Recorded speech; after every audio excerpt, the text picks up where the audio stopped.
কোন রসুল পাইলাম আমরা জানি না, জীবনী পড়ি নাই, কোত্থেকে জানব?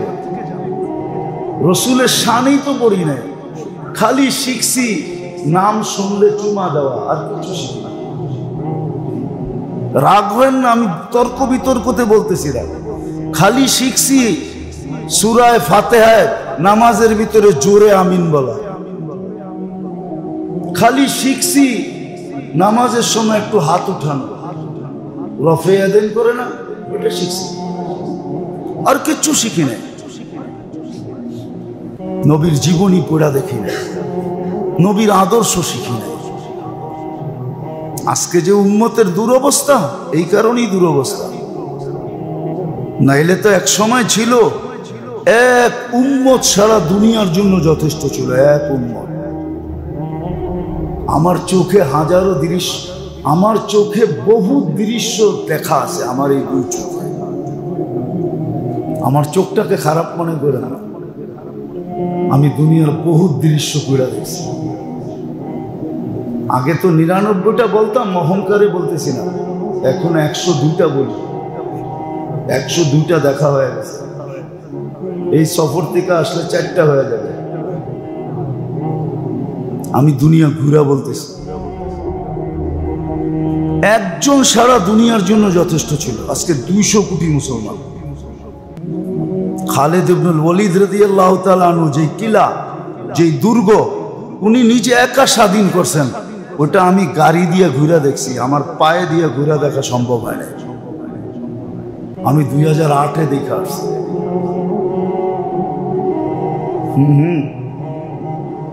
আমার পাও দিয়ে ঘুরে দেখা সম্ভব হয় না, পরে গাড়িতে বসে ঘুরে দেখছি।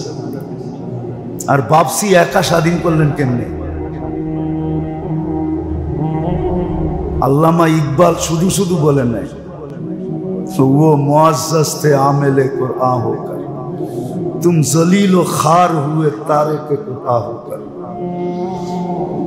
নবীর আদর্শে ওনারা ওইখানে উঠছেন, আর আজকে নবীর আদর্শকে ছাইড়া ২০০ কোটি হওয়া সত্ত্বেও, কসম খোদার, আমার কথা আপনারা একমত হবেন কি হবেন না জানি না, দুনিয়ার ৭০% সম্পদ মুসলমানের কাছে।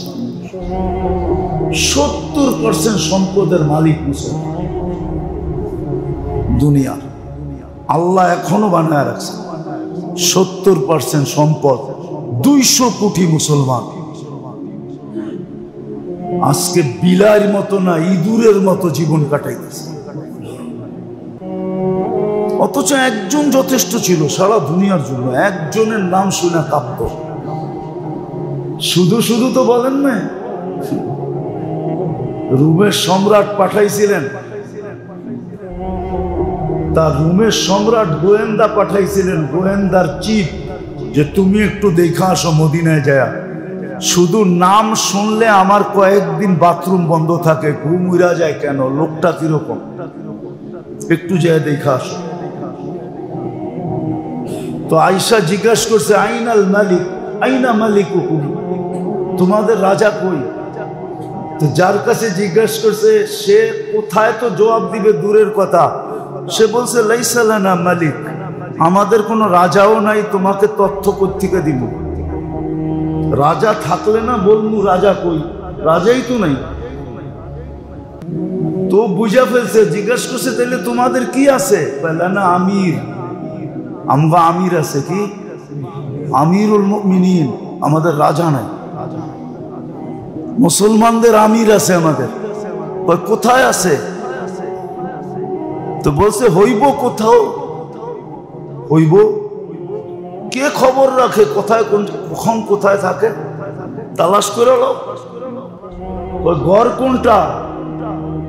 কই যে মসজিদে নববীর পাশে, খেজুর পাতার ছাউনি, চতুর্দিক দিয়ে মাটি।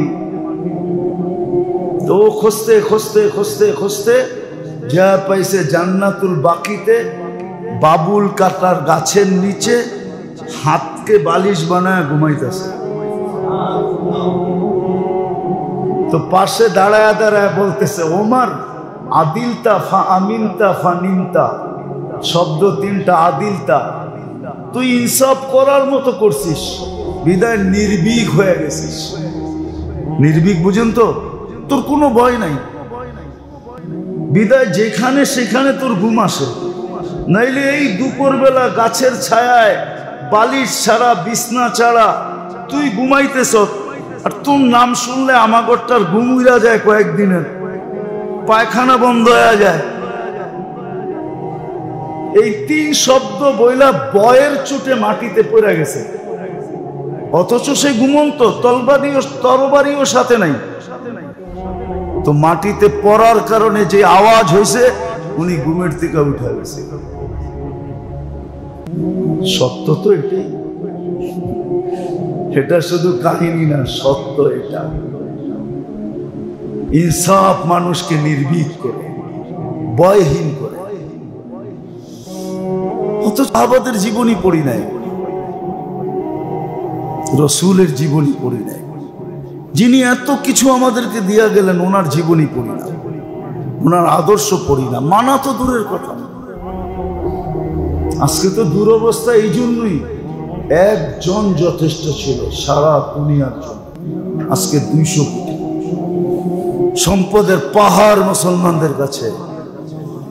আমাকে বুঝাইতে হবে না, শুধু আমেরিকা কানাডা উন্নত দুনিয়ার একটা সুন্দর সিমসাম বাড়ি দেখেই আপনি মনে করতেছেন খুব সুখে আছে।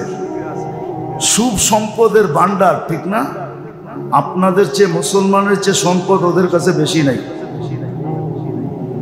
ওটা আমাকে বুঝাইতে হবে না, কেননা আমি তো ঘুরে বেড়াই, আপনি আমাকে কি বুঝাবেন? সম্পদ সব মুসলমানের কাছে। কিন্তু দুরবস্থা কেন? ওই যে বললাম না, নবীর আদর্শ পড়ে না, নবীর শান পড়ে না। কোন নবী আল্লাহ দিলেন, এর কারণে কি পাইলাম এটাও পড়ে না। ওনার আদর্শ আমার জীবনের ভিতরে কি আনবে এটাও পড়ে না। অথচ হাদিসে ছিল, আল্লাহ রসুল বলছে, মান হাফিজা সুন্নতি, আমার জীবনকে, আদর্শকে যে আদর্শ বানাবে, 4টা জিনিস দিবে। 4টার ভিতরে একটা বলতেছি, আল হাইবাতু ফি কুলুবিল বারারা। ওর হাইবাত, ওর রূপ, ওর ভয়ভীতি সমগ্র সৃষ্টির দিলের ভিতরে আল্লাহ ছায়া দিবে, ছায়া যাবে ওর ভয়, যে আল্লাহ রসুলের আদর্শ মতো জীবন করবে। আল হাইবাতু ফি কুলুবিল বারারা ওয়াল মুহাব্বাতু ফি কুলুব, আল হাইবাতু ফি কুলুবিল ফাসাকা ওয়াল মুহাব্বাতু ফি কুলুবিল বারারা। সমগ্র সৃষ্টির দিলের ভিতরে ওর ভালোবাসা আল্লাহ ছড়ায় দিবে, ভালোবাসবে, সৃষ্টি ভালোবাসবে। আর সমস্ত বিজাতিদের, খোদাদ্রোহী নাফরমানদের দিলের ভিতরে আল্লাহ ছড়ায় দিবে, এর ভয়ভীতি ছড়ায় দিবে। আরেকটাও বলে দিই, ওয়াসিয়াতু ফির রিস্ক, আল্লাহর ওয়াদা ছিল রিজিকের ভান্ডার তোমাদের উপরে খুলে দিবে। ছিল কিন্তু পড়ে না। আসেন, শেষ কথায় চলে আসছি, আসেন।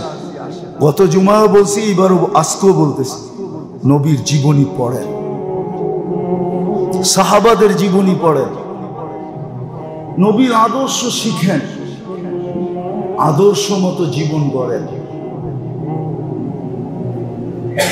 হ্যাঁ, পুরস্কার ঘোষণা করতে করতে করতে করতে এই পর্যন্ত করছেন,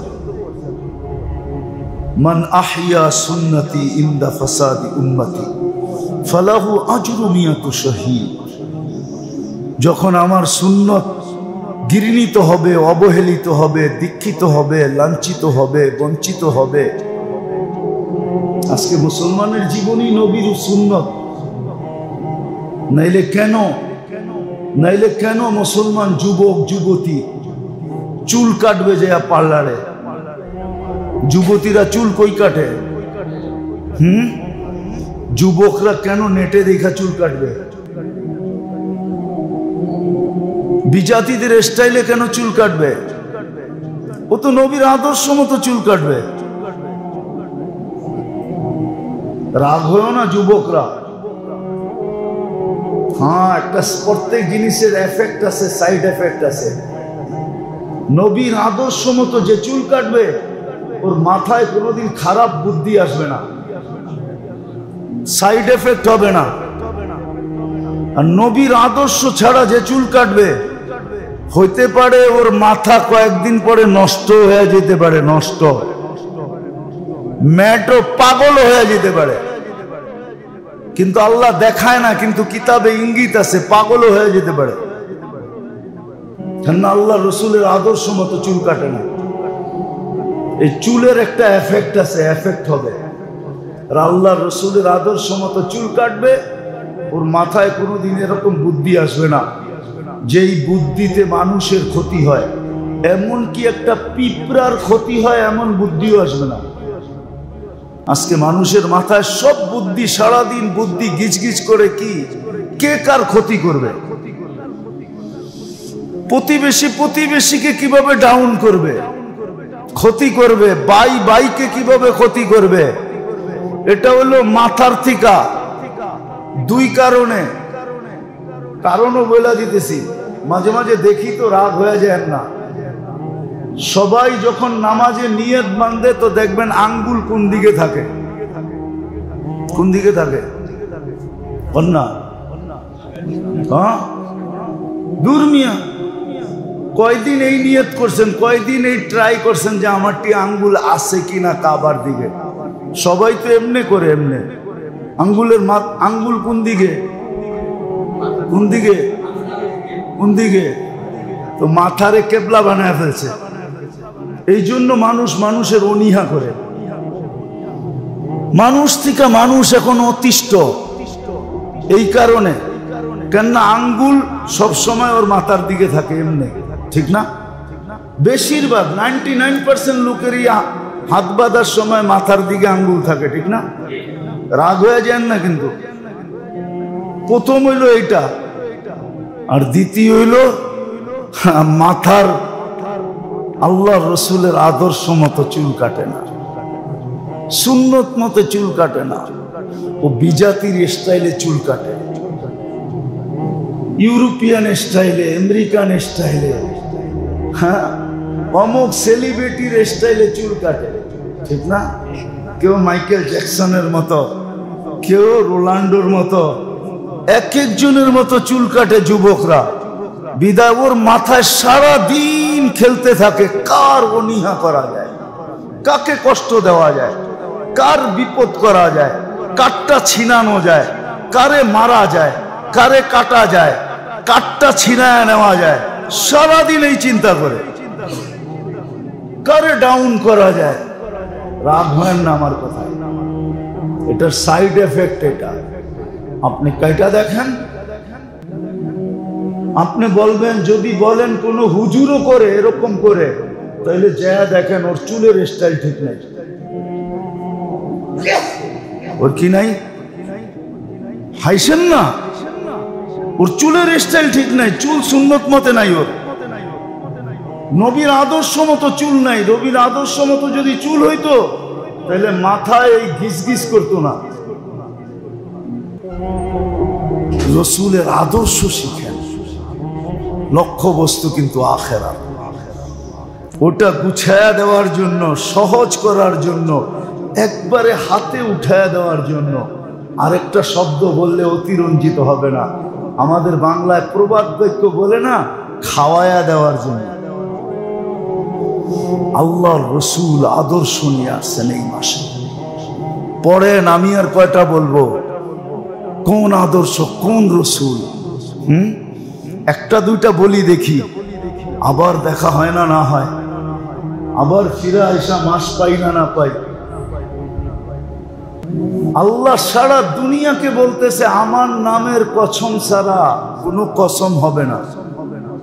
কোনো কসম হবে? ওলামারা বলুক, এখানে তো মাদ্রাসার ছেলেরা আছে, ওরা বলুক ফতোয়া যে ওয়াল্লাহি বিল্লাহি তাল্লাহি ছাড়া কসম হবে? হ্যাঁ, অথচ আল্লাহ বন্ধুর জাতের কসম খেতেছে, লা উমরুকা। দুনিয়াকে বলতেছে আমার নামের কসম খাও, কিন্তু নিজে কসম খাইতেছে বন্ধু আপনার জীবনের কসম, অদ্দুহা বন্ধু আপনার চেহারার কসম। হায় হায় হায় হায়, সারা দুনিয়ার মানুষকে বলতেছে, নবী রসুলদেরকে পর্যন্ত বলতেছে আমাকে রাজি করো, কিন্তু বন্ধুকে বলতেছে সাউফা ইউতিকা রব্বুকা ফাতারদা, আমি আপনাকে রাজি করব। আপনি পার্থক্যটা বুঝতে পারতেছেন কেমন রসুল দিছে। আসেন, গত জুমাও বলছি, এই জুমাও বলতেছি, একটা সিরাতের কিতাব কিনা পড়া শুরু করেন। সবচেয়ে ছোট হলো সিরাতে খাতেমুল আম্বিয়া, 96 পৃষ্ঠা, না জানি 198 পৃষ্ঠা। এটা পড়েন, নবীর শান পড়েন। আমাদের নুরানিতে একটা কিতাব পাওয়া যায়, ওইটা কিনা নাইলে পড়েন। নবীর সুন্নত পড়েন, আদর্শগুলো মানেন, আবার ফিরে আসি,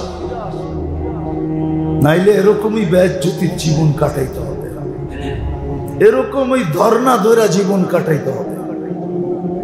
কসম খোদা, আল্লাহ তো আল্লাহ, আল্লাহর ওয়াদা, আমার বন্ধুর আদর্শের দিকে ফিরে আসো, আমি তোমাদেরকে সাহায্য করব। শুধু সাহায্য না, আমি যুদ্ধে নাইমা আসব।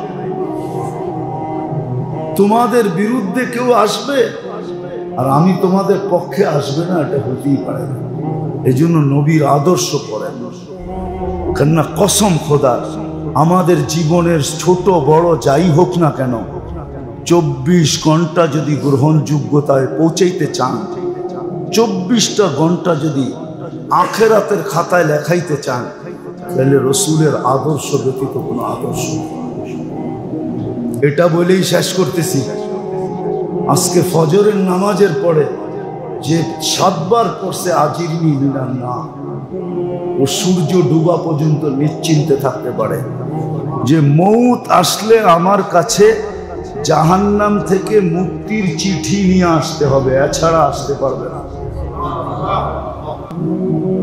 এই যে নিশ্চিন্তময় আপনাকে কে বানাইছে? নবীর আদর্শ। শুধু 7 বার আজিরনি মিনান নার পড়লেই হয়। মাগরিবে পড়েন, আবার সকালে পড়েন, আবার সন্ধ্যা পর্যন্ত ডেলি পড়তে থাকেন, আর নিজেকে আখেরাতের ভাবে নির্ভীক বানাইতে থাকেন। মৌত আসলে চিঠি নিয়েই আসতে হবে যে তুমি জাহান্নাম থেকে মুক্ত। আদর্শ দিয়ে আল্লাহ আমাদেরকে এর উপরে আমল করার তৌফিক দান করেন। পড়বেন তো? পড়েন, একটা ছোট কিতাব পাওয়া যায়, নাইলে বইলেন মুয়াজ্জিন সাহেবকে, বইলেন এখানের ইমাম সাহেবকে, কিনাই না দিবে আপনাকে। বাংলা বাজারে পাওয়া যায়, গেলে লাইব্রেরিতে পাবেন, সিরাতে খাতেমুল আম্বিয়া। এটা পড়েন।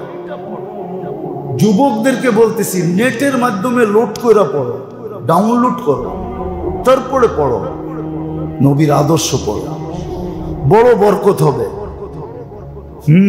তাবলিগালাদের কথা বলতেছি, ওনারা বলে হজের সময় ফাজাইলে হজ পড়তে, রমজানের সময় ফাজাইলে রমজান পড়তে। এটাকে যদি বরকত আসে আর বরকতময় হয়, তাহলে যেই নবীর আদর্শ ছাড়া আমার জীবনের একটা মুহূর্ত গ্রহণ হবে না, সেই নবীর সিরত পড়লে বরকত হবে না, রহমত হবে না, নূর মিলবে না? আরে সারা বছর না পড়েন রবিউল আউয়াল। আজকে তো আমি গত জুমায় বললাম না যে আপনারা তো নবীর সিরত পড়তে চান না, জীবনী পড়তে চান না।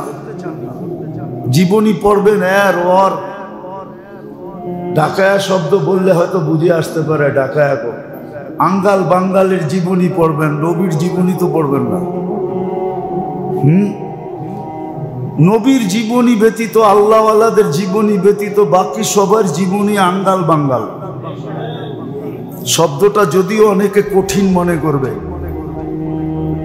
আবার কেউ লেখালেখিও শুরু করতে পারে যে এত বড় বড় শিক্ষিত। আপনি শিক্ষিত হইতে পারেন আপনার জায়গায়, কিন্তু কোরআন হাদিসের জায়গায় না। আপনি আল্লাহর রসুলের জীবনী পড়েন নাই, তো আপনি পড়ছেনটা কি? প্রত্যেক দেশেই কিছু দর্শনীয় জিনিস থাকে। ওই দেশে যদি কেউ ভ্রমণ করে আর যাওয়ার পরে যদি জিজ্ঞেস করে দর্শনীয় জিনিসগুলা দেখছো, কয় না তা তো দেখি নাই। কয় তাইলে তুমি কি দেখছো? আমি যতবারই আমেরিকা গেছি নায়াগ্রা দেখি নাই। তা আমি কাউকে বললে বলতো আপনি নায়াগ্রা দেখেন নাই, অথচ নায়াগ্রা বাফেলোতে। তা আমারে সবাই বলে তাইলে আর আপনি আমেরিকার দেখছেনটা কি? নায়াগ্রাই দেখেন নাই, অথচ নায়াগ্রার একটা ছোট পার্ট আমেরিকার ভিতরে, ছোট মেনটা হলো ক্যানাডার ভিতরে। মেইন যেটা ওটা ক্যানাডার ভিতরে, কিন্তু আমেরিকার ভিতরে একটা পার্ট, একটা নদীর পানি এসে পড়ে। ওইখানে 6 থেকে 7টা নদী এসে একসাথে হইয়া পানি পড়তেছে একসাথে, কিন্তু 5-6টাই হলো ক্যানাডার ভিতরে। এইবার যা ঘুরতে ঘুরতে ওদিক দিয়ে যাওয়া হয়েছে, তারপরে দীঘা আসছি আর কি। প্রোগ্রাম ছিল নায়াগ্রা, সবাই বলতেছিল একবার তো 2 কদমে চলে আসছেন আপনি, এই পর্যন্ত দেখেন না, মাত্র 2টা কদম দিলেই দেখতে পারবেন, কারণ প্রোগ্রাম নায়াগ্রায়। তো বললাম যে চলো, তোমাদের এত বেশি অভিযোগ যে আমি কিছুই দেখি নাই, চলো 2 কদম আগে কইরা তাও ইস্তেগফার করতে করতে দেখা ফেলি। তো দর্শনীয় জিনিস যদি না দেখে তাহলে বলে কি তুমি কিছুই দেখো না? তো সত্য এটাই, আপনি যতই শিক্ষিত হন কিন্তু নবীর জীবনী পড়েন না তো আপনি কিছুই পড়েন না। যেই রসুল আপনাকে সুপারিশ করে নিয়ে যাবে, ওই রসুলের জীবনী আপনি পড়েন না তো আপনি পড়ছেন কি? সাদেকুল মাসদুক, এটা তো কোনোদিন প্রশ্নই ওঠে না যে উনি বানায়া বলবে ওমা ইয়ান্তিকু আনিল হাওয়া ইন হুয়া ইল্লা ওয়াহয়ুন ইউহা। যিনি ওহী ব্যতীত কিচ্ছু বলেন না, উনি নিজে বলছে উতীতু মাফাতিহাস সামাওয়াতি ওয়াল আরদ। শুধু জমিনের না, আকাশেরটাও দিতে চেয়েছে, কিন্তু আমি নেই নাই।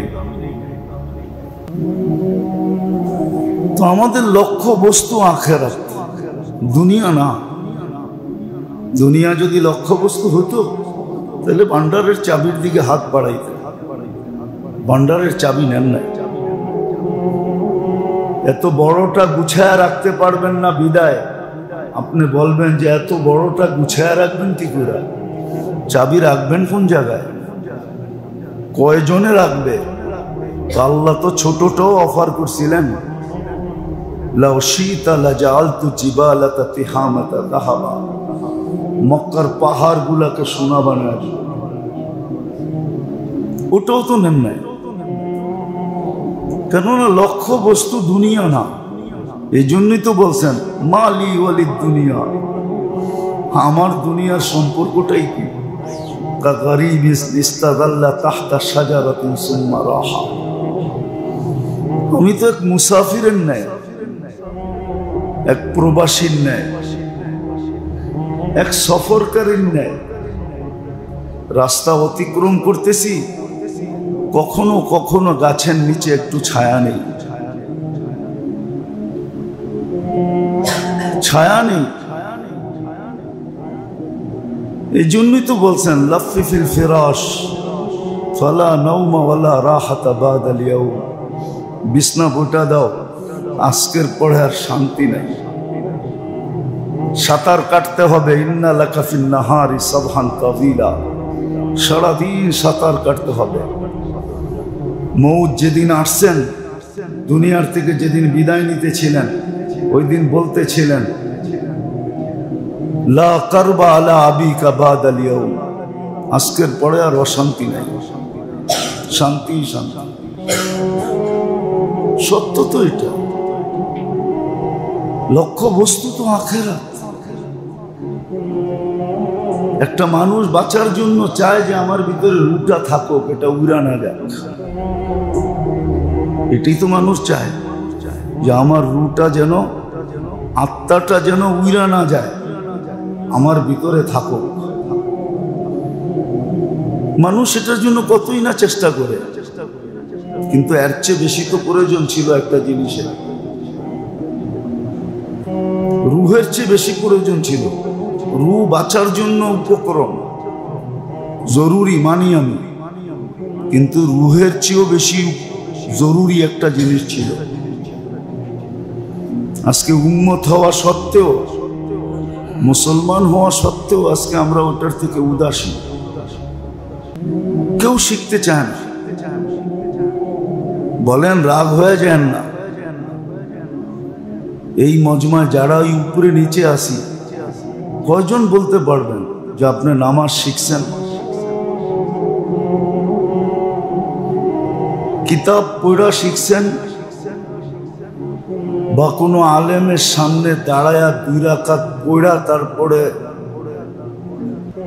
সত্যায়িত করে নিছেন যে আপনার 2 রাকাত ঠিক আছে, আপনার রুকু ঠিক আছে, সেজদা ঠিক আছে, হাত উঠানো ঠিক আছে, পাও ছড়ানো ঠিক আছে? একজন বলেন যে আমি আলেমের কাছে 2 রাকাত পড়া সত্যায়িত করে নিছি? সবাই তো দেখা দেখা পড়তেছে, কিতাব উল্টায় তো কোনোদিন দেখি নাই। অথচ যেই নামাজে 20টা পুরস্কার দিবে, যেই নামাজের বিনিময়ে আমার পুরা জীবনের সমস্ত আমলগুলা গ্রহণযোগ্যতা পাবে। ইদা সালুহা সালুহা সাইরুল আমাল, নামাজ ওকে তো জীবনের সমস্ত আমল ওকে। এত বড় জিনিস, রাগ হবেন না, নিজের বিবেক দিয়ে একটু চিন্তা করতে চেষ্টা করেন যে আমি কোনোদিন তো কিতাবে পড়লাম না, বাংলায় তো পাওয়া যায়, আরবি তো দরকার হয় না, নামাজ শিক্ষা বাংলায় আছে, পাওয়া যায়, কয়দিন 2 পৃষ্ঠা উল্টায় গেছে। অথচ লক্ষ্য বস্তু কিন্তু আখিরাত। মাথার থেকে এটা ঝেড়া ফেললে হবে না, অনিচ্ছায়ও এখানে পৌঁছতে হবে। মানুষ তো ইচ্ছাধীন সফর করে, ইচ্ছা হইলে ভ্রমণ করে, নাইলে করে না। আখিরাত তো এরকম না, ইচ্ছা ছাড়াও যেতে হবে, না চাইলেও যেতে হবে। কোনো কিছুর বিনিময়ে থাকা সম্ভব না, সারা জীবনের সম্পদের বিনিময়েও থাকা সম্ভব না। আরে থাকা তো দূরের কথা, একটা সাধারণ শ্বাস নেওয়া সম্ভব না, সারা দুনিয়ার সম্পদের বিনিময়ে। তাহলে বেঁচে যেত ওই ব্যক্তি যে করোনার সময় বলছিল সব সম্পদ লেখা দিব, আমাকে স্বাভাবিক শ্বাস নিতে দাও। এটা এখনো নেটে আছে, এটা এখনো পত্রিকার পাতায় লেখা আছে, এটা এখনো মিডিয়ার প্রচারে আছে যে আমাকে স্বাভাবিক শ্বাস নিতে দাও, সব সম্পত্তি তোমাদেরকে লেখা দিবে। আল্লাহ তো সাধারণ শ্বাসও নিতে দেন না, কেননা ভিক্ষা চাইছে ডাক্তারদের কাছে, এই জন্য হয়তো দেয় নাই, আল্লাহর কাছে চাইলে হয়তো দিতেন। আর এটার প্রমাণও আছে। ফেরাউন যখন ডোবে, কারুন যখন মাটির ভিতরে দস্তে ছিল, তো মুসা আলাইহিস সালামের কাছে সাহায্য চেয়েছিল, মুসা বাঁচাও। তো পুরা যখন দশা শেষ হয়ে গেছে, তা আল্লাহ বলছে মুসা এত কঠোর কেন হইলা? কতবারই তো বললো তোমাকে বাঁচাইতে, বাঁচাইয়া দিলে কি হইতো? আমার ইজ্জতের কসম, আমার কাছে যদি একবার বলতো তাহলে আমি বাঁচাইয়া দিতাম। ফেরাউন যখন ডুবা মরতেছে তখন বলছে যে মুসার রবের উপরে ঈমান আনলাম, শতবার বলছে, কোনো কাজে দেয় না। আল্লাহ বলছে মুসা যদি ডাইরেক্ট আমার উপরে ঈমান আনতো তো আমি বাঁচাই দিতাম। আমারও বিশ্বাস, ডাক্তারদের কাছে চাইছে বিদায় স্বাভাবিক শ্বাস পায় নাই, যদি ডাইরেক্ট আল্লাহর কাছে চাইতো হইতে পারতো, রহমতে জোশ আসতো আর শ্বাস ফিরে আসতো। তো লক্ষ্য বস্তু আমাদের আখিরাত, এটাকে অর্জন করা রুহের চেয়ে বেশি প্রয়োজন। রু আর কতটুকু প্রয়োজন? রু থাকলেই কি আর না থাকলেই কি? কত প্রেক্ষাপটই তো আছে যে রু চলে গেলে, রু যদি চলে গেল মৌত তো আসবেই, ঠিক না? না আসবে না? হ্যাঁ, যদি কারো মৌত সেজদায় চলে আসলো, রু সেজদা অবস্থায় চলে গেল, গেনার না গেনার না, সফল না সফল না, শুধু সফল। ইতিহাস হয়ে যাবে, মানুষের মুখে মুখে ছড়ায় যাবে, ঠিক না? হ্যাঁ, গরালাদের গৌরবের বিষয় হবে। ছেলে পেলে গৌরব করবে, আমার আব্বা সেজদা অবস্থায় চলে গেছে, ঠিক না? গৌরবের বিষয় হবে। তো রু তো কিছু কিছু ক্ষেত্র আছে যে চলে যাওয়াটা গৌরবের বিষয় হয়। কি গৌরবের বিষয়? ইবাদত অবস্থায় চলে যাওয়া গৌরবের বিষয় হয়। উজু অবস্থায় যার মৌত হয় তো শাহাদতের মালা পড়ায়া উঠানো হয়। কিছু কিছু ক্ষেত্র তো আছে রু চলে যাওয়া গৌরবের বিষয়। আবার কিছু কিছু ক্ষেত্র আছে ওইখানের মৃত্যু দীক্ষারের বিষয়। মানুষ কি কয়? দীক্ষার দেয়। ঘরালারও আলোচনা করে না, কথা পাশ কেটে চলে যায়। তোমার আব্বার মৌত কোথায় হয়েছে তো বলে না, মৌত আসছে, মরে গেছে। কতজনের মৃত্যুই তো টাল অবস্থায় মরে গেছে, ঠিক না? টাল বুঝেন? পাগলা পানি খাইতে খাইতে টাল হইছে আর গেছে গা। পাগলা পানি চিনেন না? অনেকে পাগলা পানি চিনে না মনে হয়। এটা আগের যুগের কোডওয়ার্ড, বর্তমান কোডওয়ার্ড না, এটা পুরান মানুষের কোডওয়ার্ড। যে দাড়ি পাইকা গেছে ওরা পাগলা পানি চিনে। চিনেন না? চিনেন না মনে হয়, ঠিক না? সবাই চুপচাপ আছে। আগে বাংলা মদ আসিল, বাংলা মদ, এটা দেখো তো পাগলা পানি। তো কতজন তো এটা খায়া চলে গেছে, বাড়িওয়ালারা লজ্জায়ও বলে না। তো আমাদের লক্ষ্য বস্তু আখেরাত, লক্ষ্য বস্তু দুনিয়া না। কুন ফিদ দুনিয়া কাআন্নাকা গারীব আও আবিরু সাবিল। তাইলে এই কথা কোনোদিন বলতেন না। দুনিয়ায় যতদিন থাকো পরদেশীর মতো থাকো, পরদেশীর মতো, মুসাফিরের মতো। কুন ফিদ দুনিয়া কাআন্নাকা গারীব আও আবিরু সাবিল। রাস্তা অতিক্রম করতেছ। তো লক্ষ্য বস্তু আখিরাত, ওটাকে গুছানোর জন্যই আল্লাহ সহজ পদ্ধতি দিয়েছেন। বিশেষ করে এই উম্মতকে, কেননা ভালোবাসা তো এই উম্মতকে আল্লাহ এতটুকু দিছেন। আমার মনে হয় না কোনো উম্মতকে আর বিন্দু দিছেন কিনা, বিন্দুও মনে হয় দেন না। হয়তো ছোঁয়া দিছেন কিন্তু বিন্দুও দেন নাই। সব ভালোবাসা মনে হয় এই উম্মতকে দিয়ে দিছেন। আর দিবেন না কেন? এই উম্মতের পরে তো উম্মত নাই।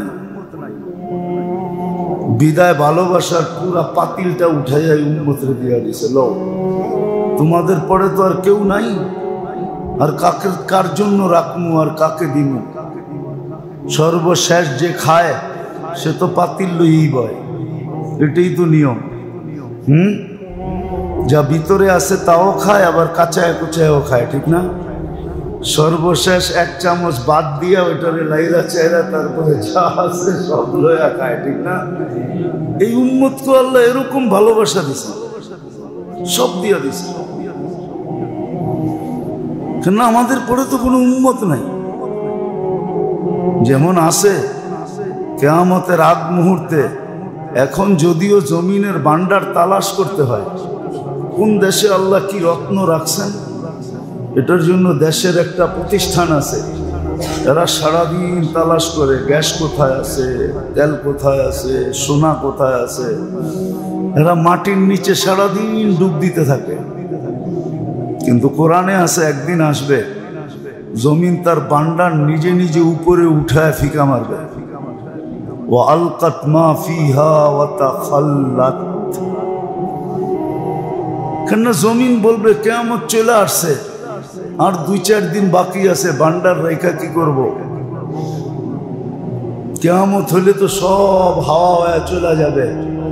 যাক, তোমরা উপকৃত হইতে পারো আর না পারো, আমি আমারটা তোমাদের সামনে ফিকা মারব, সব উপরে চলে আসবে। সত্য এটি। তো আল্লাহ ভালোবাসা এরকম আমাদেরকে পুরাটা দিছেন, আর সহজ পদ্ধতিতে দিছেন। সহজ।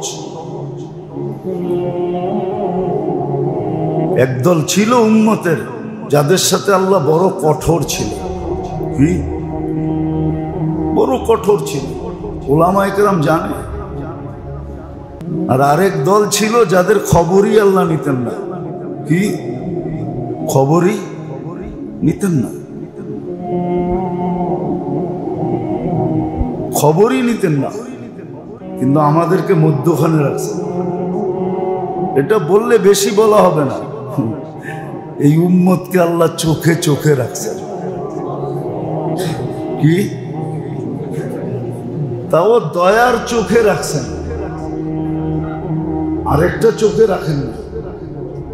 মানুষ বলে না এক চোখে দেখেন, এটা যদি বলা কারো জন্য প্রযোজ্য হয়, তা আল্লাহ এই উম্মতকে এক চোখে রাখছেন, কোনো ডিফারেন্স করেন না, এতটুক ভালোবাসছেন। কিন্তু আফসোস, যাদেরকে ভালোবাসলেন, নাইলে এই হাদিস কিন্তু আসতো না। আল্লাহ আল্লাহকে নিজের ভালোবাসার কথা বলছেন, ইন্নী লাকা মুহিব্বা আবদি, ইন্নী লাকা মুহিব্বা। উম্মতে মুহাম্মদী, তোমাদেরকে আমি বড় ভালোবাসি। নিজের ভালোবাসার এজহার নিজে আগে করছেন, ঘোষণা দিয়েছেন। তারপরে একটু আসতে বলছেন, অবি হুব্বি কুল্লি মুহিব্বা, আমার ভালোবাসার কসম, তুমি আমাকে একটু ভালোবাসা দেখাও। আল্লাহ একটু দেখাইলে আপনি কতটুক দেখাবেন? তো এটাও বলে দিছে, তুমি 1 বিঘা দেখাইলে আমি 1 হাত দেখাবো, তুমি 1 হাত দেখাইলে আমি 2 হাত দেখাবো, তুমি হাইটা আইসা দেখাইলে আমি দৌড়াইয়া আইসা দেখাবো। তো লক্ষ্য বস্তু কিন্তু আখিরাত, মাথায় ঢুকান। কত জিনিসই তো সেভ করলেন, কত জিনিসই তো মুখস্থ করলেন, এটা সেভ করেন মাথার ভিতরে যে আমার লক্ষ্য বস্তু কিন্তু আখিরাত। যুবকদেরকে বলতেছি, আপনাদেরকে বলতেছি, আওয়াজ যদি কানে যায় তো মা বোনদেরকে বলতেছি, এখানে ঢুকান, আমার লক্ষ্য বস্তু আখিরাত। এটাকে সেভ করেন, 1 নম্বরে সেভ করেন। এরকম কিছু সেভ করেন যে মোবাইলের ডিসপ্লে আছে, ডিসপ্লে আছে না? এক একজনে নিজের চয়েস মতো সিনারি মোবাইলের ভিতরে সেভ করে, ঠিক না? কি বুঝাইতে পারছি? এটা তো ভালো বুঝার কথা, ঠিক না? সারাদিন অ্যান্ড্রয়েড সেট চালাই, এটা তো বুঝার কথা। আখিরাতটাকে এরকম ডিসপ্লের ভিতরে নিয়ে আসে, যেন সবটা বাঁচতে থাকে। কি করতে থাকে? চোখের সামনে যেন বাঁচতে থাকে। এই জন্যই আল্লাহ রসুল সাল্লাল্লাহু আলাইহি ওয়াসাল্লাম বলছিলেন, হিমামুন আল আখিরা। সারাদিন বলতেন আমাদের লক্ষ্য বস্তু আখিরাত, হিমামুন আল আখিরা, হিমামুন আল আখিরা। এক স্লোগান সবসময় মুখে ছিল, কেননা ডিসপ্লেতে সবসময় আখিরাতই ছিল। নিজেরও ছিল, ছাত্রদেরও ছিল, সাহাবায়ে কেরাম যারা, ওনাদের ডিসপ্লেতেও আখিরাত ছিল। এই জন্যই তো সহজ ছিল, সহজ ছিল। ইউনিয়ন পরিষদের একটা পদ পাওয়ার জন্য, ওয়ার্ডের একটা পদ পাওয়ার জন্য ইমান বিক্রি করে দৌড়াইতে থাকে, ঠিক না? এটা তো বুঝাইতে কোনো কষ্ট হয় না, ঠিক না? ওয়ার্ডের একটা পদ পাবে, ওয়ার্ডের একটা পদ পাবে শুধু। আর সাহাবা ইকরামের সবসময় ডিসপ্লে আখেরাত ছিল। অর্ধ রাজত্ব দেওয়ার জন্য প্রস্তুত ছিল, অর্ধ রাজত্ব আছে, আমাদের কিতাবে আছে। রুমের সম্রাট চিঠি লেখা পাঠাইছিল, সালাসাতুল্লাযীনা খুল্লিফুর ভিতরে আছে। চিঠি লেখা পাঠাইছিল, আমার মেয়ে সাইজা তোমার জন্য অপেক্ষা করতেছে, মেয়েও দিমু আবার অর্ধেক রাজত্ব দিমু। চিঠি ফাইরানিয়া চুলায় ফালায়া বলছে, আল্লাহ এই জায়গায় কেন আল্লাহ, যে দুশ্মন পর্যন্ত আমার ইমান নিয়ে খেলতে শুরু করছে। ও ভাবছে অর্ধেক রাজত্ব রুমের দিলে আমি ইমান ছেড়া দিব, আমি আখেরাত ছেড়া দিব, আমি জান্নাত ছেড়া দিব, আমি তোমাকে ছেড়া দিব, তোমার রসুলকে ছেড়া দিব। ও এটা ভাবলো কি করে? কি নাই ফাজাইলে আমলে? চিঠি ফাইরা চুলায় দিয়া জ্বালায় দিছে আর বলছে বাগলি এইখান থেকে। অর্ধেক রুমের রাজত্ব। আমরা তো ওয়ার্ডের একটা পদ পাওয়ার জন্য পাগলের মতো দৌড়াইতে থাকে, ঠিক না? কত ভাবে তদবির করতে থাকে। ওই যে ডিসপ্লেতে আখেরাত নাই, ডিসপ্লেতে জান্নাত নাই, আল্লাহ রসুল ডিসপ্লেতে নাই। যদি থাকতো, আমার কথাটা ভালো মতো বোঝা, কাজে দিবে, নইলে বড় আফসোস করতে হবে। ডিসপ্লেতে আখেরাত নাই। যুবক যৌবনের মজা এখানেই মিটাইতে চায়, কিন্তু জান্নাতে যে যৌবনের মজা কি, এটা ওর মাথার ভিতরেই নেই। যে জান্নাতের যৌবনের মজা কত দিনের, আর এইখানের মজা কত দিনের। বাইরে লাউড স্পিকার খোলা আছে, নাইলে বলে দিতাম সাফ। এইখানে যৌবনের মজা একবার নিলে 2 ঘন্টা পর্যন্ত আর হুঁশ থাকে না, 2-3 ঘন্টা পর্যন্ত। কি বিয়ে শাদী করেন নাই, কিছু বোঝেন না? ফিডার খান, রাগ হয়েন না। জান্নাতের যৌবনের মজা তো ভিন্ন। এইখানে তো একবার মজা নিলে ট্যা 2-3 ঘন্টার জন্য ট্যা হয়ে যায়। ট্যা বোঝেন? কাইতে হয়ে যায়। জান্নাতে তো কাইতে হবে না। যুবক তো জান্নাতে যৌবনের মজা জানে না, পুরুষ তো জান্নাতের পুরুষত্বের মজা জানে না। নারী তো জান্নাতের নারীত্বের মজা জানে না, রানীত্বের মজা জানে না। রানী হবে, রানীত্বের মজাটা জানে না। সে ভাবে দুনিয়ারটাই বহুত, অমুকের বউ তমুকের বউ, ঠিক না? আল্লাহ আল্লাহ আল্লাহ আল্লাহ আল্লাহ বললে অসুবিধা নেই, 40 নেকি পাবেন। আল্লাহ মাঝে মাঝে দেখায়া দেয়, ঠিক না?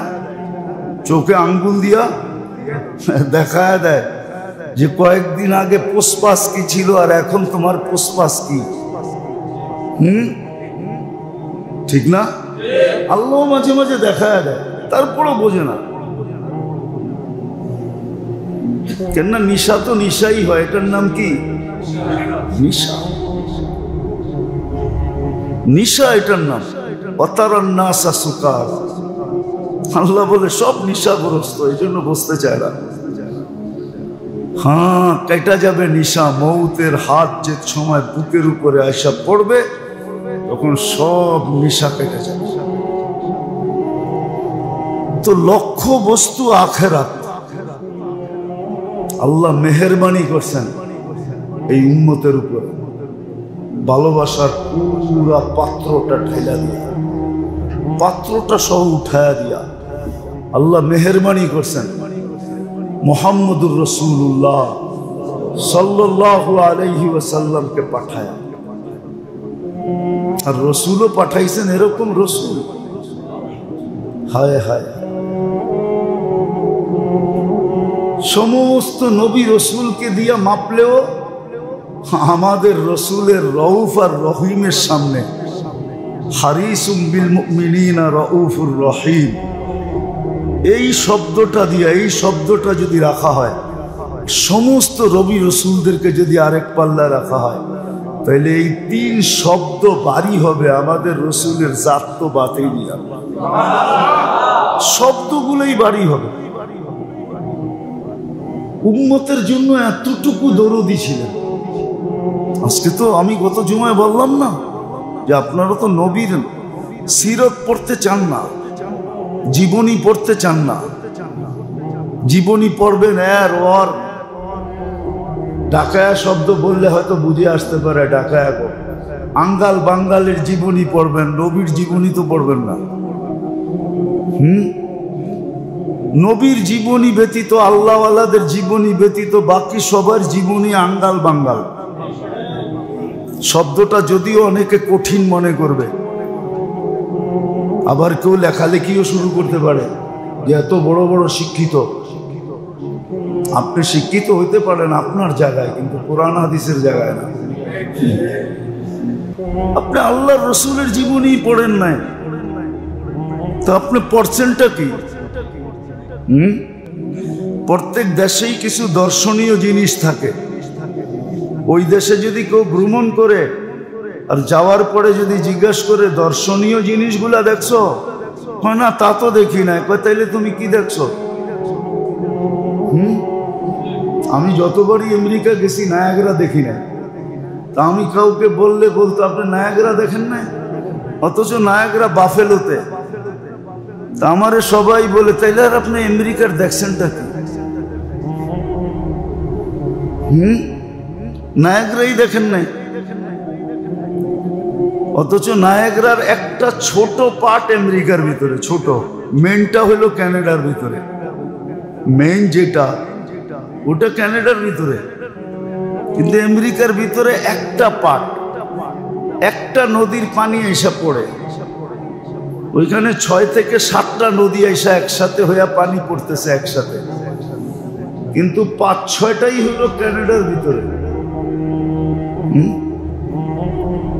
এইবার যে ঘুরতে ঘুরতে ওদিক দিয়ে যাওয়া হয়েছে, তারপরে দীঘা আসছি আর কি। প্রোগ্রাম ছিল নায়াগ্রা, সবাই বলতেছিল একবার তো 2 কদমে চলে আসছেন আপনি, এই পর্যন্ত দেখেন না, মাত্র 2টা কদম দিলেই দেখতে পারবেন, কারণ প্রোগ্রাম নায়াগ্রায়। তো বললাম যে চলো, তোমাদের এত বেশি অভিযোগ যে আমি কিছুই দেখি নাই, চলো 2 কদম আগে কইরা তাও ইস্তেগফার করতে করতে দেখা ফেলি। তো দর্শনীয় জিনিস যদি না দেখে তাহলে বলে কি তুমি কিছুই দেখো না। তো সত্য এটাই, আপনি যতই শিক্ষিত হন কিন্তু নবীর জীবনী পড়েন না, তো আপনি কিছুই পড়েন না। যেই রসুল আপনাকে সুপারিশ করে নিয়ে যাবে,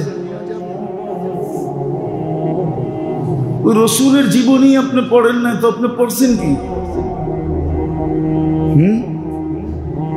যারা আমাদের জন্য সবকিছু দিয়া গেল, সাহাবায়ে কেরাম। এই জন্য আমি একটা ইঙ্গিতে সবসময় বলি, কিন্তু যদিও প্রকাশ্য বলি না, ইঙ্গিতে বলি, বুঝলে ওয়ালারা হয়তো বুঝতে পারে যে বাংলার মাটিকে আমরা চিনি না। কেননা ইসলামের সবচেয়ে বেশি কোরবানি এই মাটির নিচে লুকানো আছে। এত লম্বা সফর ইসলামের শুরু যুগে আল্লাহ রসুল হিজরত করেন নাই, এখনো মক্কায়। তখন যারা সফর করে বাংলাদেশে আসছে সাহাবায়ে কেরাম, ওনারা বাংলাদেশে ঘুমায় আছে। বিদায় এই মাটি বড় আজীব মাটি, এটার একটা আধ্যাত্মিক ইতিহাস আছে, এটা কেউ খুব কম মানুষ জানে। যে এই মাটির আধ্যাত্মিক ইতিহাস কি। এই মাটির নিচে ইসলামের সর্বপ্রথম সবচেয়ে বড় কোরবানি ঘুমায় আছে। বিদায় এই মাটিতে বেশি দিন কেউ তেরি বেরি করে টিকে না। এই মাটির সাথে কেউ খেলতে চাইলে আল্লাহ তাকে বেশি দিন খেলতে দেয় না। এটা হলো আধ্যাত্মিক একটা মাটির কি তাসির, ক্রিয়া, পাওয়ার, অভ্যাস। কেননা ইসলামের সর্বপ্রথম সফর এত লম্বা, যারা করছে তারা এই মাটির নিচে ঘুমায় আছে। কাসেম ইবনে হুজাইফা, ওরওয়া ইবনে সাসা, দুই সাহাবী ঘুমায় আছে। এই জন্য আমি খুব বলি যে আপনি 100 বছর 200 বছরের ইতিহাস জানেন, আমি এই মাটির 1400 বছরের ইতিহাস জানি। এই জন্য আমি আপনাদের মতো এত খুশিতে বাসি না। কোনো জিনিস আমাকে এফেক্ট করে না, আমি আমার গাছে চলি। উৎফুল্লতা বেশি নাই আমার ভিতরে, কারণ আমি ইতিহাসের পাতায় দেখি তো যেটা বুঝাইতেছিলাম। যারা আমাদেরকে সবকিছু দিয়া গেছেন তাদের জীবনী তো আমি পড়ি নাই। আমি মনে আপনাদেরকে এর আগেও বলছিলাম যে এই উম্মতের পার হওয়ার ব্যবস্থা আল্লাহ রসুল করে রাখছেন। 490 কোটি তো হিসাব কিতাব ছাড়া যাবে। কত? বর্তমানে আছে 200 কোটি। কেমন দয়ালু, ব্যবস্থা করে রাখছে। কিন্তু উম্মত আফসোসের বিষয়, ওই নবীর জীবনী পড়ে না, আবার নিজেকে বলে আমি শিক্ষিত। ও যুবক, তোমাদের পায়ে হাত রাখা বলি, নবীর জীবনী পড়ো। মোবাইলে খরচ করো এমবি, আপত্তি আমার নাই। ওয়াইফাই আনলিমিটেড চালাও, আমার কোনো আপত্তি নেই। কিন্তু নবীর জীবনী পড়ো, সাহাবাদের জীবনী পড়ো। আবু বকর, ওমর রাদিয়াল্লাহু তাআলা আনহুমা, দুইজন এই উম্মতকে যতটুক দিয়া গেছেন, চেরানা নেকি দিয়া গেছেন। এই চেরানা হিসাব করতে গেলে আমাদের ব্রেনে ধরবে না। আমি হিসাব খুলা বুঝাইতে পারি, ম্যাথমেটিক্স হিসাবে আপনাদেরকে দেখাইতে পারি।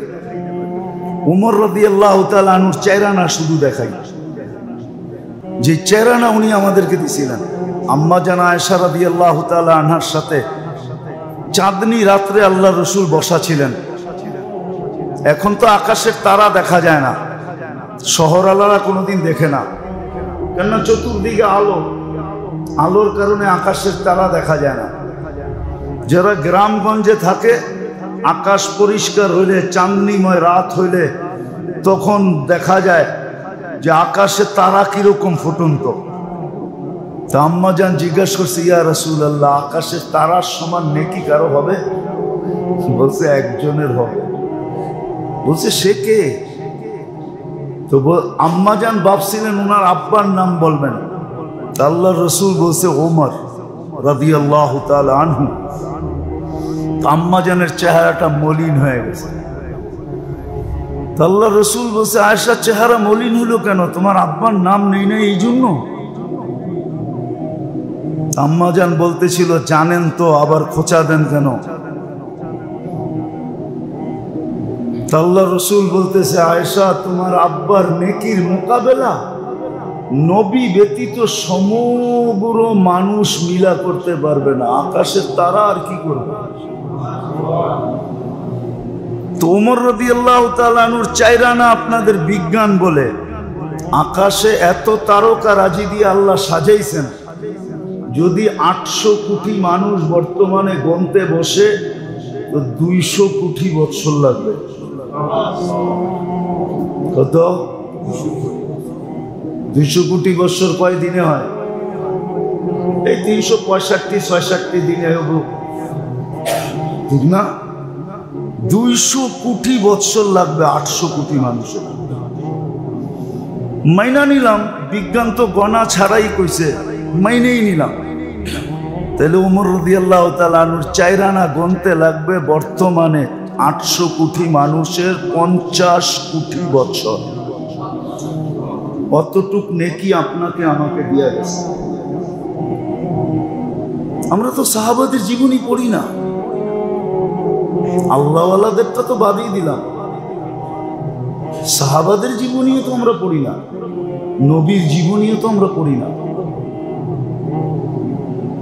আর নিজেকে তো বলি শিক্ষিত, যে আমি শিক্ষিত, আমি এডুকেটেড, আমি এই পাশ সেই পাশ। রাগ হয়েন না, বিবেক দিয়ে একটু বসতে চেষ্টা করেন। কটাক্ষ করার জন্য বলতেছি না, উচিত ছিল আপনার নবীর জীবনী পড়া, সাহাবাদের জীবনী পড়া। যিনি আসছিলেন লক্ষ্য বস্তুকে গুছায় দেওয়ার জন্য, আখেরাত যে লক্ষ্য বস্তু, এটাকে সহজে হাতে তুলে দেওয়ার জন্য, সহজে উনি সহজ করছেন আল্লাহর কাছ থেকে নিয়া নিয়া, বইলা বইলা সহজ করছেন। নাইলে কোরআনে এটাই লেখা আছে, লা ইউবাদদিলুল কওলা। আল্লাহ বলে আমাদের সিদ্ধান্ত কখনো পরিবর্তন হয় না। কিন্তু নামাজ তো 50 ওয়াক্ত ছিল, 5 ওয়াক্ত আপনার জন্য কে করে আনছে? 9 বারে যায় 5 ওয়াক্ত করে আনছে, 9 বারে, কয়বার? 5 ওয়াক্ত করে আনছে। কিন্তু মনে হয় এটাও বলছিলেন যে পরিশ্রম কমায়া দেন, নেকি কমায়া দিয়েন না, উম্মত কিন্তু আমার। তো নামাজ 5 ওয়াক্ত, সওয়াব কত? এটাও ভুল। একা একা পড়লে 50 ওয়াক্ত, আর জামাতে পড়লে আরো 27 গুণ বাড়বে। প্রত্যেক ওয়াক্ত 270 ওয়াক্তের সমান সওয়াব লেখা হবে। কে করে আনছে আপনার জন্য? পরিশ্রম কমায় দিছে, কিন্তু বিনিময় বাড়ায় দিছে। আল্লাহ কোন উম্মতকে বলেন না ওয়াল হাসানাতু বিআশারি আমসালিহা, 1 করলে 10 দিব। সবাইকে বলছে 1 করলে 1 পাবা। আর এটাই যুক্তি, এটাই যুক্তিসঙ্গত, এটাই করছেন 1, আপনারা বেশি দিমু করতে, ঠিক না? কি বলেন? কিন্তু আল্লাহর রাসূল আমাদের জন্য নিয়ে আসছেন 1 করবে, 1ই দিবেন। তাইলে আর ভালোবাসা কোত্থেকে প্রকাশ পাইল? তা আল্লাহ বলে ঠিক আছে, 1-এর বদলায় 10 দিন। কিন্তু তারপরও হাত উঠায় বলছে জিদলি উম্মতি, এটাও বেশি একটা ভালোবাসার প্রকাশ পাইল না, আর একটু বাড়ায়া দিলে হয় না? তা আল্লাহ বলছে 100। একে প্রথমে 1-এ, তারপরে 10 গুণ বাড়ায়া কত?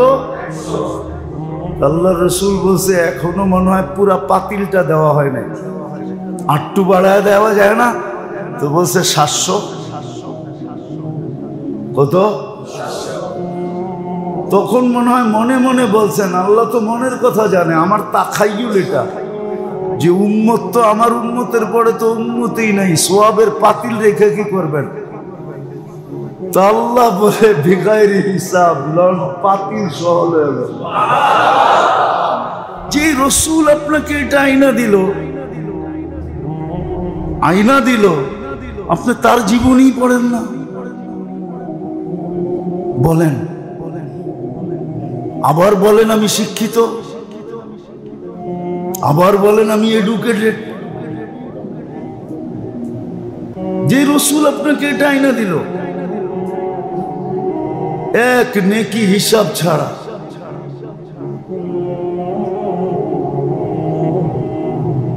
ও মেরে দোস্ত, সত্য তো এটাই, কেউ তো বলতে পারবে না বাইতুল্লাহ তো আজকের ঠিকানা। মানুষ যখন আসে না তখন থেকে বাইতুল্লাহ, কিন্তু কেউ তো এই হাদিস শুনাইতে পারবে না যে অন্য উম্মতের জন্য মক্কায় 1 লক্ষ ছিল, কিন্তু আমাদের জন্য তো মক্কায় 1 করবে কত পাবে? একবার লা ইলাহা পড়বে কয়বার লেখা হবে? একবার দুরূদ পড়বে কয়বার লেখা হবে? মদিনা মুনাফফারায় 50,000। কে আইনা দিছে আপনাকে? আপনি তো ওনার জীবনেই পড়েন নাই। যে এক রাত্র 83 বৎসর আইনা দিল, ওনার জীবনেই তো আপনি পড়েন নাই। রাগ হয়েন না, পায়ে হাত রাখেন। আপনি শিক্ষিত কি করে? আপনি বিবেককে প্রশ্ন করেন যে আমি শিক্ষিত কি করে?